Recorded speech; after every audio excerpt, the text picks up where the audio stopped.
When we multiply in algebra, we often leave out the multiplication sign.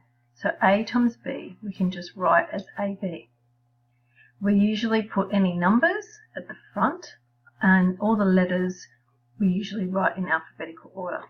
So the number 5 would go at the front. It doesn't matter the order of the letters, but usually we write it as AB.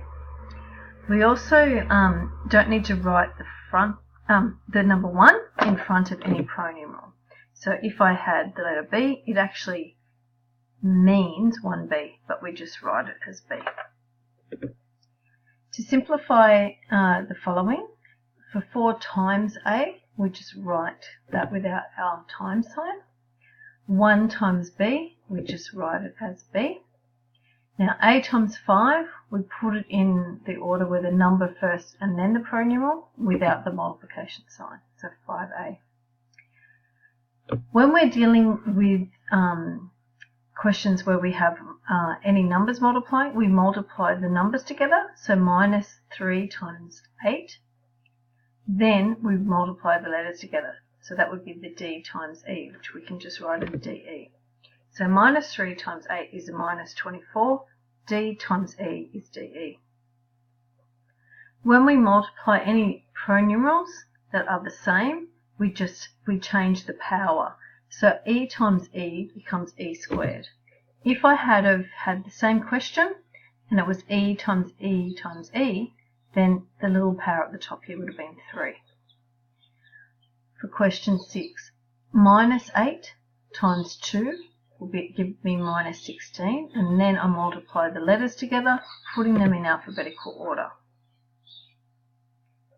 For this one, the 5 I will write down first. Then I'll go A times A, which would be A squared, and that would be multiplying by the B. So I would write 5A squared B. For question 8, we multiply all the numbers, then all the letters. So minus 3 times minus 2 is positive 6. Positive 6 times minus 4 is minus 24. A times A times A is A cubed. A challenge kind of question for this could be when you relate not only the multiplication, but you put it into a problem, like when we're finding area. So the area of this triangle, if we have to write the algebraic expression, we still think of what our formula is for the area of a triangle, a half times the base times the height. We look at the base here, which is 20p, and our height, which is 3w. So in this question, I've actually put this side here of 7x, which we don't need to use to work out our problem, but it's there just to trick you. So we just multiply a half, the base, 20p, times the height, 3w, and then we simplify.